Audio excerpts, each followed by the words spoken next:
اگر پژو یا نیسان داری این ویدیو رو نگاه کن. ببین الان این بطری پره، یه پمپ پژو هم روشه، تازه درش هم بسته است. این آمپر تا ته میبریم بالا، درسته؟ داره کار میکنه، زیاد هم قوی نیست. فقط نگاه بطری کن، بطری داره جمع میشه، درسته؟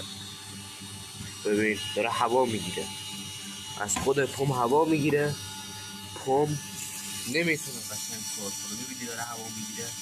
خب بعضی از این ماشین ها پژو نیسان به صورت شرکتی الان نگاه کن دیگه نمیده. الان دیگه نمیده بیرون.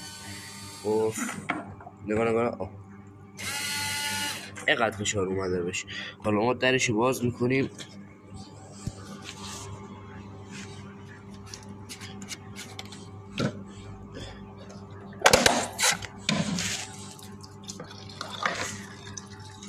ببین حالا باید پرشه. حالا دو تا حالت داره که پمپ شما آب نمیده بیاد سر شیشه. یکیش همین بود که در جا آبتون سولاخ نداره. یکیش هم این نمونه است. ببین الان این پره، درسته؟ ما الان آمپرش باز میگیم، نگاه فشار رو داشته باش، میره میزنه قدر در حیات. خب یکیش هم اینه، نگاه فشار کم شد.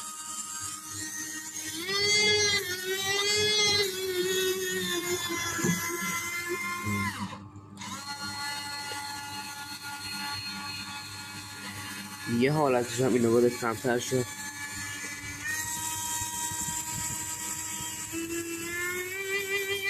اگر پمپ ماشین رو اینطوری کرد اصلا داد، این از اون که ماشین یا آب نداره یا هواگیری نشده.